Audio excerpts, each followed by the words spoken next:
All right, LSU headed back home after back-to-back road trips. Auburn coming to Tigers Stadium on Saturday. Now, this is a game that LSU should win.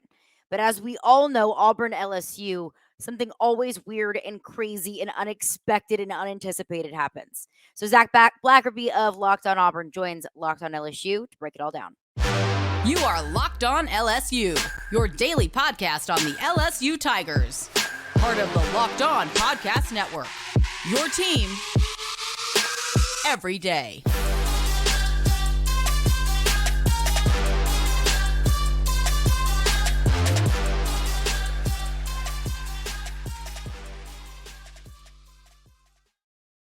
Thank you for making Locked On LSU and Locked On Auburn podcast your first listens every single day. We are free and available wherever you get your podcasts. And this episode is brought to you by FanDuel Sportsbook, the official sportsbook of Locked On. Make every moment more. Right now, new customers can bet $5 and get $200 in bonus bets guaranteed. So visit FanDuel.com/LockedOn to get started. Joining the party is Zach Blackerby of Locked On Auburn. Yes. Zach, always a pleasure chatting with you. Want to get a temperature? Where are we at right now? How we feel? Do we need to talk? The most normal rivalry in all of college football, right? Nothing weird ever happens. Never. No, obviously sarcasm there. It's a weird one, right? Because Auburn doesn't really know who they are still in this Hugh Freeze era, and it's a little too far into the season to be saying that comfortably.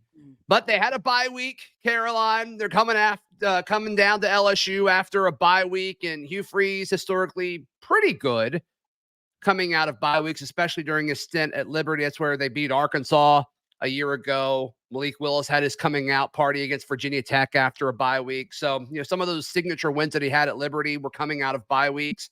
Does he get his first signature win at Auburn after a bye week? Maybe, but I guess it's possible. And that's where I want to start is just the unexpectedness of this matchup every single year. And I know that it might sound like a lazy argument to say, well, this game's always weird, so we don't really know what to expect. But really, I mean, last year, Brian Harsin in his final year at Auburn I just felt like Auburn was an identity-less team last year.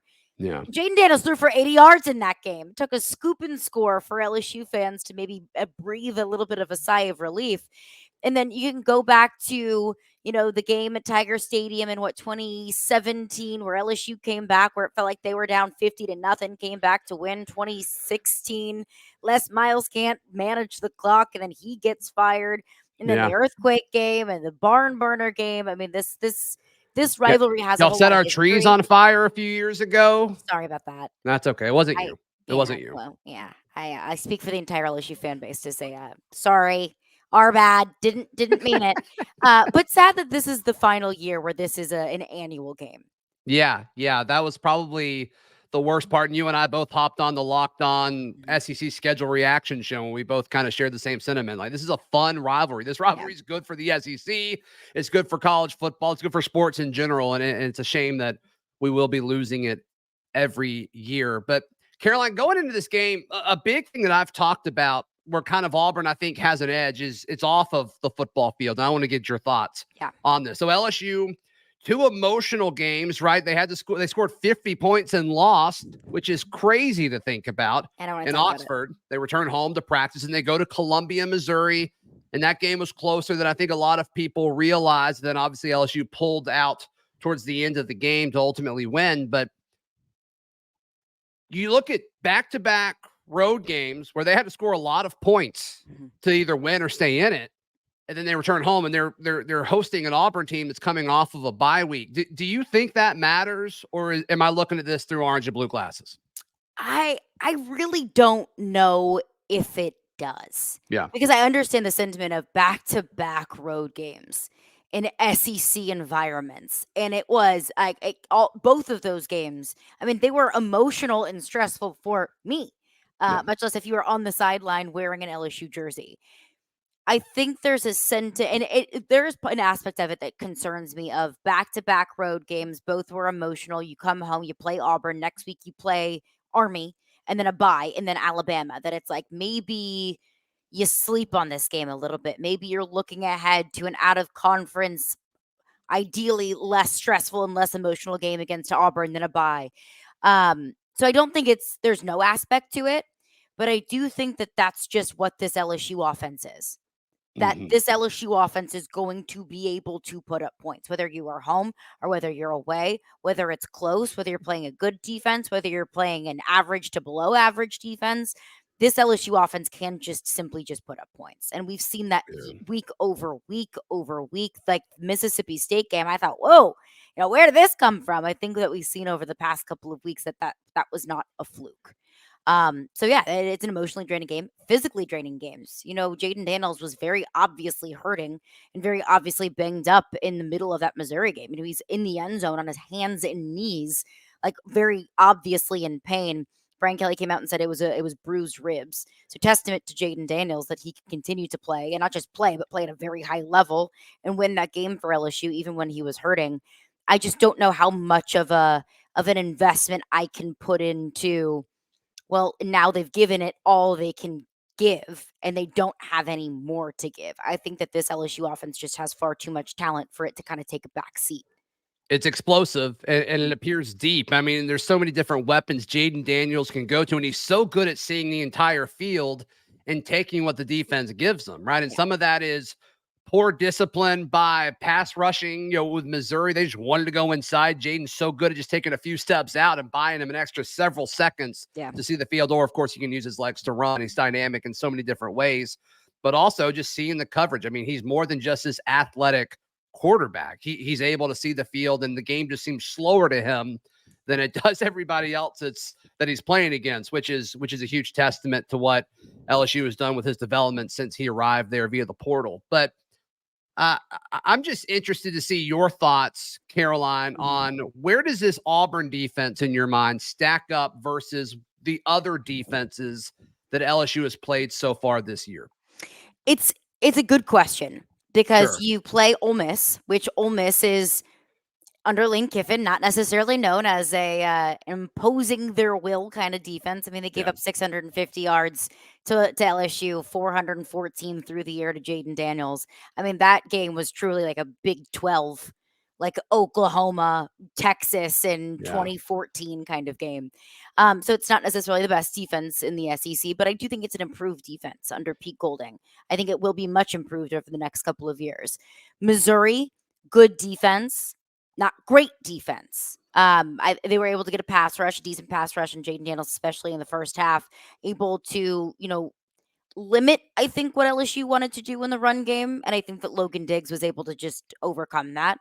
That Logan Diggs is the kind of back where maybe if any other back in the country gets 2, Logan Diggs gets 4 and 5. He's done that over the past few weeks. I would say Auburn's defense, just from what I have seen, of course, you and your listeners are much more well-versed in Auburn and their defense than myself or LSU listeners. Sure. I would put Auburn's defense above Ole Miss and maybe right around there with Missouri, because Auburn, it can stop the run for the most part. But then I look at, Brock Bowers, over 100 receiving yards in that game at Jordan-Hare.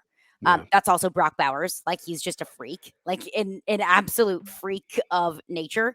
But they were able to stop Georgia's run game for the most part. I mean, Dejon Edwards is a back that can put up 100 plus points a game. They limited him to just about 75 against Auburn a few weeks ago. So I do view that as an interesting aspect of that Auburn defensive front.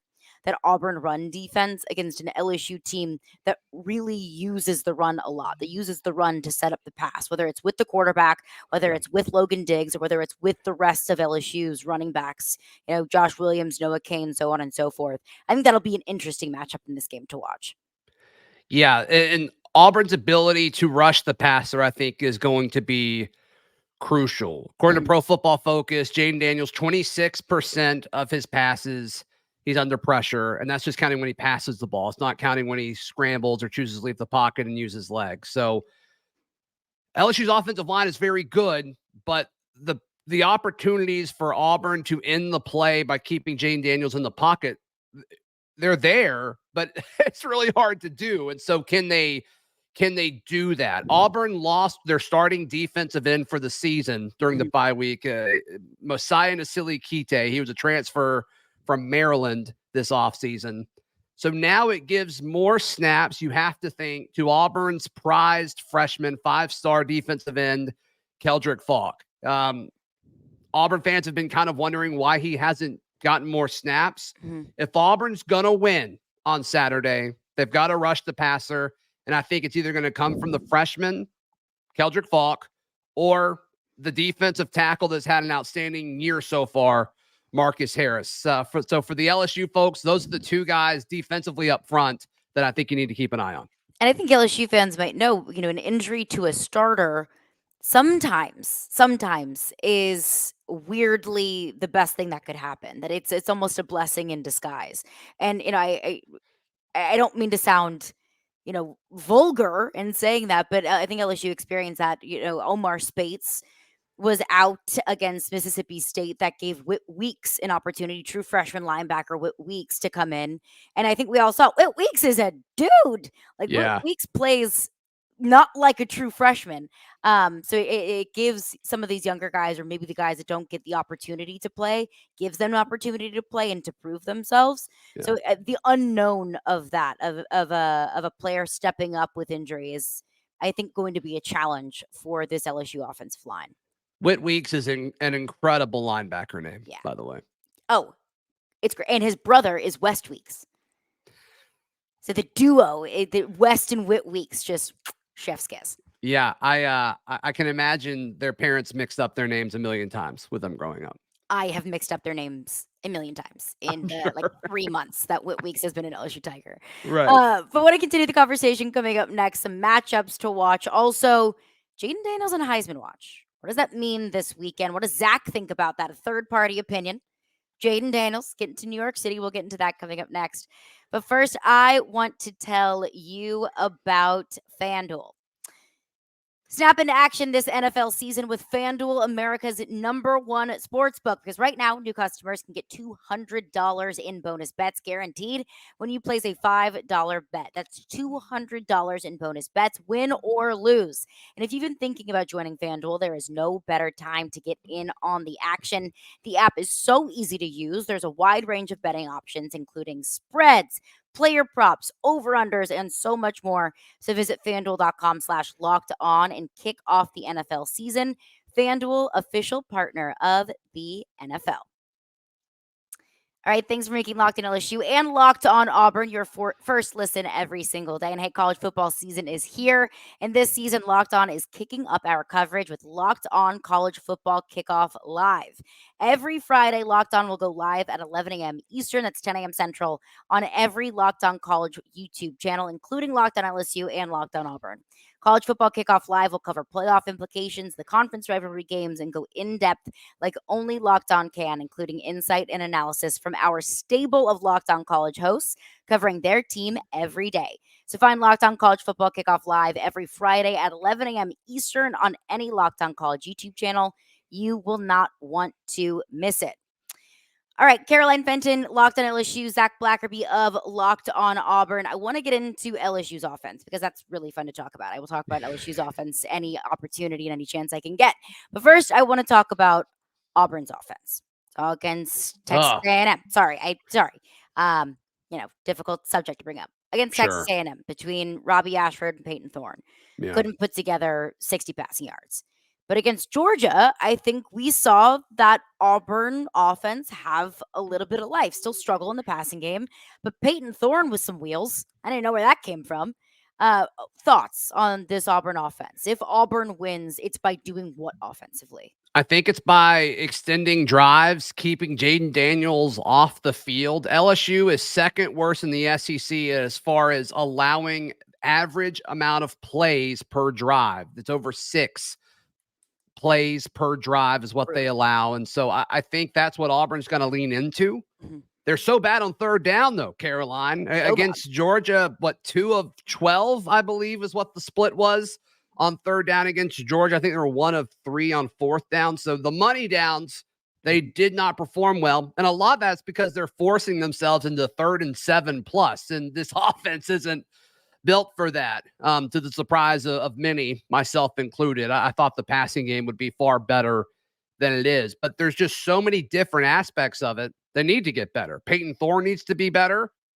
The wide receivers need to be better. And the offensive line needs to be a little bit more consistent when it comes to pass coverage. And I think the scheme and the play calling need to fit the strengths of this offense a little bit better. That was the message that Hugh Freeze talked about coming out of the bye week when he spoke to the media earlier this week. We'll see. Can you fix that midseason in 2 weeks? I don't know. I'm not saying it's impossible, but you don't see that happen too often. So I think you found your identity. I think you found your strength as being a running football team against Georgia. If you could run against Georgia, I think you can run against LSU. It's just, is that going to be enough, Caroline? Because if this turns into a track meet, it's over for the I was about to say for the Tigers, but for the Auburn Tigers. I caught myself doing that last week. So now I'm in the habit of saying just LSU. Yeah, the Tigers are going to win. The Tigers will win on Saturday. If I heard that one more time, I swear. You don't think it's funny? I'm over it. Over it. And it was like the national championship game in 2019. The Tigers in Death Valley are going to win between LSU and Clemson. Nice. Like, I get it, dads. I get it. Right. So when you said that they're bad on third down, I thought you were talking about LSU. I think you were talking about LSU's defense, because LSU's defense cannot get off the field on third down.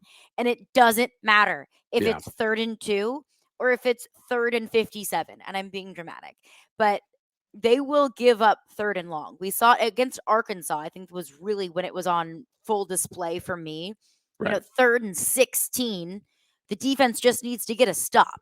Just get a stop. And even you can give up a 12-yard run just for a treat if that's what you need to do. But they let KJ Jefferson roll out of the pocket and hit freshman tight end Luke Haas at Arkansas for like a 59-yard touchdown drive. This LSU offense struggles on third down. Now, maybe we saw a little bit of a breakthrough in that second half against Missouri. Maybe. At least got some timely stops and stops when they needed them. But it's almost like unstoppable force and immovable object in the Auburn offense that cannot convert on third down, and an LSU defense that cannot get off the field on third down. It's either going to be one or the other. I view this game. This is either going to be a breakthrough opportunity for Auburn's passing game, an opportunity for Auburn's offense to maybe find a little bit of life, or this is an opportunity for LSU's defense to build some confidence, for the secondary to try and feel like maybe, everybody's been dogging us all season long. Against an Auburn passing game that's struggling, maybe you can find a little bit of confidence and a few breakthroughs on that side. Yeah, both of those things can't happen at the same time. But one or the other, one side that has been struggling, Auburn offense, LSU defense, will find some sort of confidence and breakthrough there. Yeah, and obviously if Auburn's going to have a chance to pull off this upset, they've got to convert on third down. And they got to score points. They've got to score points, and they've got to capitalize in the red zone. There's no question about it. I don't fully understand why LSU's defensive front has underachieved so far this year. I don't understand why their pass rush isn't better. I don't understand why their ability to stop the run at the point of attack isn't better. It doesn't make sense to me. They're all 4- and 5-star guys, it seems like. So I don't fully understand that. And so, you kind of think, oh my goodness, in Death Valley, could they flip that switch? I think that's every Auburn fan's fear, because if that happens, this is over early, I fear, Caroline. It's the same question that we are all asking ourselves. And I expected the secondary to not be great because for the second year in a row, LSU had to build up its entire cornerback room through the transfer portal. LSU only had one returning scholarship corner from 22 to 23. And it's no disrespect whatsoever to the players that came into LSU, but they got players from Syracuse and Southeastern Louisiana and Marshall. And they're good players, and I think they're playing their butts off. I think they're doing everything that they can. But the level of play that's expected at LSU and in the SEC West, they just might not have that talent level. So I think we kind of expected the secondary to struggle. The defensive line is the true mystery. Yeah. And I think you can maybe look back at, the fact that Brian Kelly didn't truly address the defensive line coaching position. Jimmy Lindsey, who was hired in the offseason to be LSU's defensive line coach, unfortunately, he's dealing with medical problems, and he's been in and out of the hospital since the beginning of the season. John Jancic, who's the outside linebackers coach and special teams coordinator, was named defensive line coach, and he has no defensive line coach experience. So maybe it's mismanagement of coaching. Mismanagement of Harold Perkins, because if you watch that Florida State LSU game, Why in the world they put him on the inside is beyond me. And I Doesn't think make sense. makes zero sense whatsoever. He's such a special player. I mean, he's going to be one of those guys that gets drafted and is going to have a much better NFL career than a Seriously. college career because, I mean, he's got every trait you could possibly want in an edge player. I mean, it's one of those guys that he doesn't need to have a position. Put him out there and let him do whatever Yeah. the heck he wants to do, because that's when he's at his best. So I think they're starting to do that a little bit more, is putting Harold Perkins in the right place. Mason Smith returning from an injury. Maybe he wasn't 100%. Maybe he's getting back to 100%. He said against Missouri, I've been 80%. So I think that this LSU defensive line is starting to maybe show progress, bringing in Pete Jenkins, defensive line guru, players kind of finding their spots and defining their roles. It's taking a lot longer than we all anticipated and would have liked. But I think that in that second half against Missouri, they got a couple of sacks, got some timely stops. Maybe you're seeing the LSU defensive line not be horrendous, just bad. I'll take bad. Yeah, and as far as just, other guys for LSU folks to watch, Auburn's tight end Rivaldo Fairweather is the bright spot of the passing game. I think he's been exceptional. He saved the game against Cal when Auburn kind of came down to the wire when they were playing that game at like midnight out west. The running backs are really solid. Jarquez Hunter is really impressive. Brian Batty, the transfer from South Florida, he's been great. Damari Austin was the second string running back. He's dealing with some shoulder issues. He returned to practice early this week. We'll see if he plays. And then Jay Fair, your slot receiver, I think Auburn feels good about him. After that, Auburn went to the portal and got all these outside wide receivers, and none of them have really stepped up yet, or they've been battling injuries. And I think that's why the timing of this bye week was so crucial. Guys like Coy Moore, who you guys know very well, the former LSU Tiger. Former LSU receiver. That's right. Or quarterback, rather. Quarterback. Did he play quarterback? No, he threw a pass last year in that game to go on to another example of how weird this game is. He threw a pass that got intercepted in the game last season. That's right. I blocked that out of my memory. That is right. But yeah, he's he's a guy that I think Auburn fans expected more of, but he missed so much of fall camp due to an injury. We'll see if this bye week allows guys like him to get more reps, because they've got to change something with their wide receivers. It's been so bad. Yeah, I understand. I get it. And it's an offense that I think, from an outside perspective, it's an offense that just needed some time. Like, it's an offense that I think Auburn fans should have a lot of hope in. When Hugh Freeze is your coach. He's a good coach. He's a good coach. He's a really good coach. But coming up next, I want to get into our official predictions, our official thoughts on this LSU-Auburn matchup, and we'll get into that coming up here on Locked On LSU and Locked On Auburn. Yeah, and today's show is brought to you by our friends at LinkedIn Jobs. These days, every new potential hire can feel like a high-stakes wager for your business, and you want to be 100% certain that you have access to the best qualified candidates available. You've got to check out our friends at LinkedIn Jobs. You don't want to hire a Brian Harsin, LSU people. Auburn folks just went through this. You don't want to hire a Brian Harsin type employee. You want to hire somebody much better.